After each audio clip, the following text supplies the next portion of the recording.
Hi guys! Magandang gabi! Welcome back po dito sa Gandara SRU channel for Showbiz Update. Andito na naman nga po akong muli nagbabalik.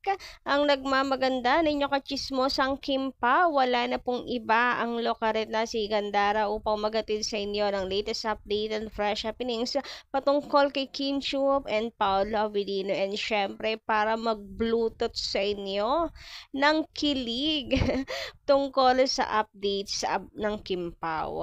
Pero bago ang lahat, sa mga hindi pa guys nakaka-subscribe sa aking channel ha, i-click nyo na agad yung subscribe button na nandyan sa baba para mag-updated ka at ma-notify tuwing may bago tayong chika at balita hinggil sa Kim Pao.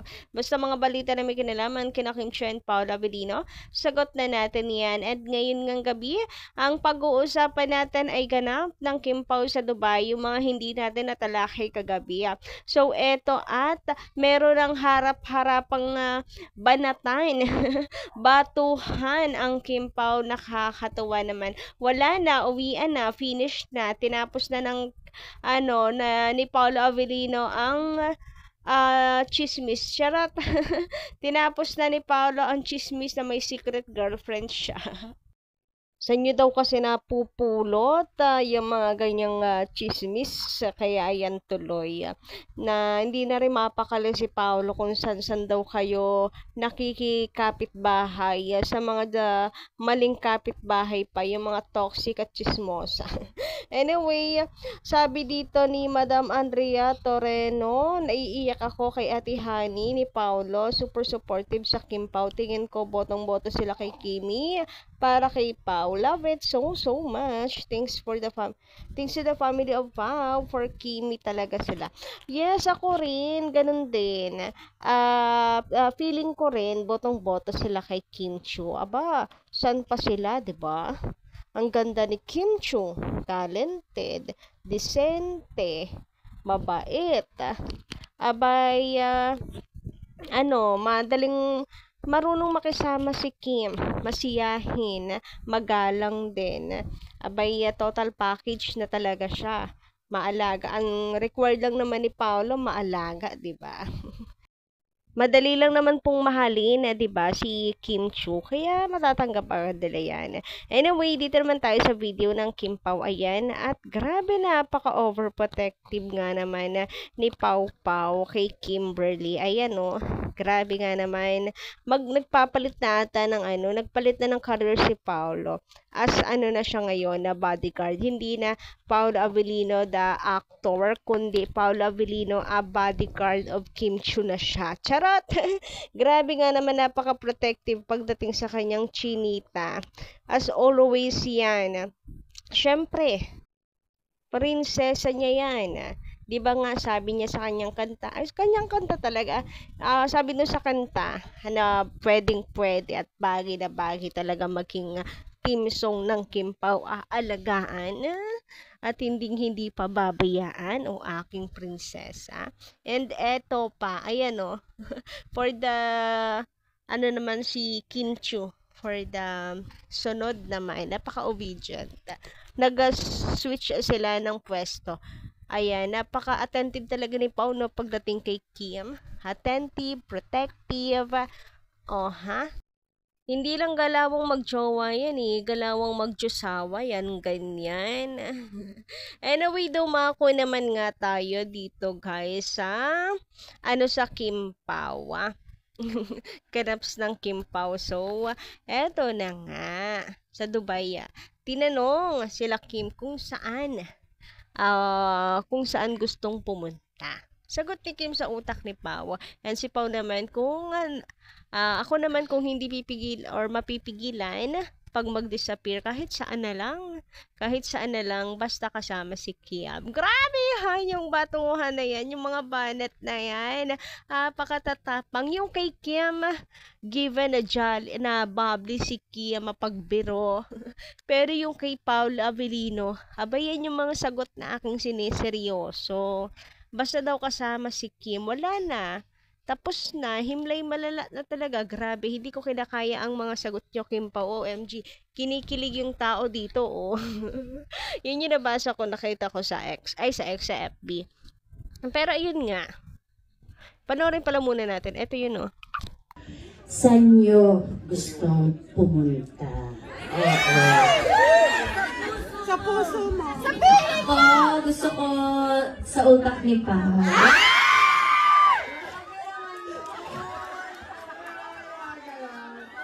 Gusto ko malaman kami na sa isip niya. Tawang-tawa ako sa tatlong bata. Hindi nila alam na parang natatawa sila na pinipigilan nila. So cutie. Kimpaw yung mga yan! Sino na Akala kung babibili na ako ma-disappear dito. Kahit saan na lang, kahit saan na lang.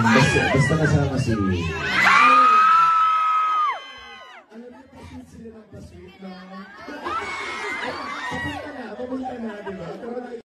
Oh ha, naririnig nyo ba yun? Naririnig nyo ba yung mga tilian na yan? Abay, grabe naman talaga. Kasunudan ba naman ng may pa-secret girlfriend na yan? Ito si Paula Avellino ay panay po ang pagbibigay ng assurance sa mga fans.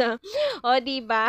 Sabi ni Paula Avellino kahit saan, basta kasama si Kim Chiu. Meaning wala naman po siyang ibang dinidate, wala naman siyang ibang kasama, si Kim Chiu lang naman po parate. Dito pa lang tinutuldokan na ni Paula Avellino yung secret girlfriend na yan. Saan ba kasi nanggaling ang balita na yan? Bakit nakikipulot kasi kayo ng mga chismis? Ayan, iniinis nyo si Paolo, napupuno na tuloy. Ayan, at konting pero parang okay din, ano? Parang okay din pala.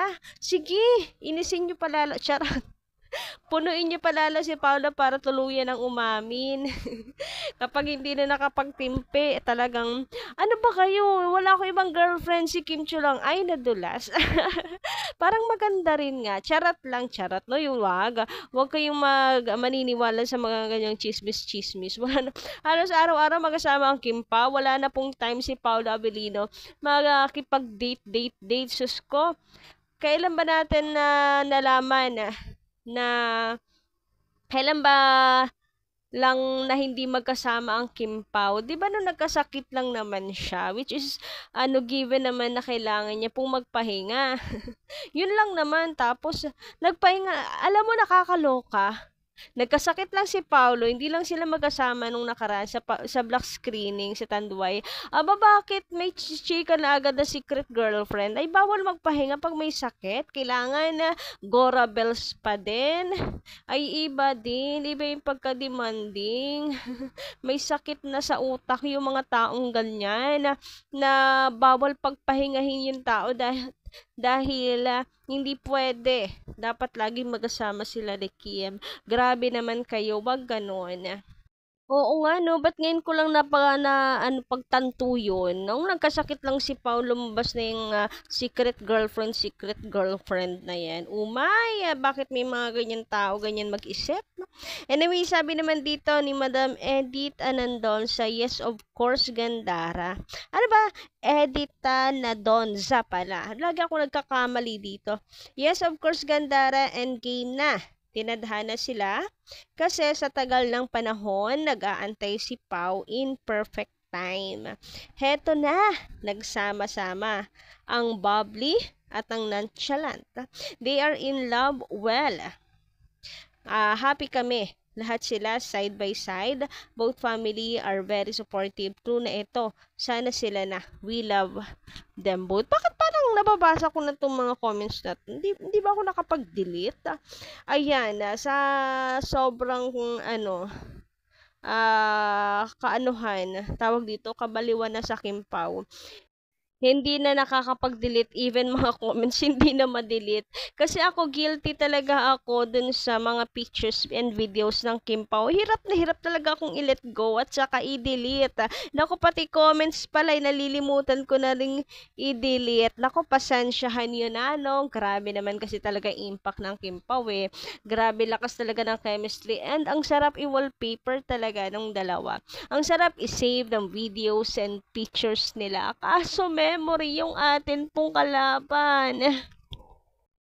Anyway, sabi naman dito from Oogie Boogie Mao, it will be nice and good moment that people, especially Kim Pao followers, will see Kim Pao come to Baguio. Let's witness the bonding between Kim Pao and Paulo's family, especially Pao's parents.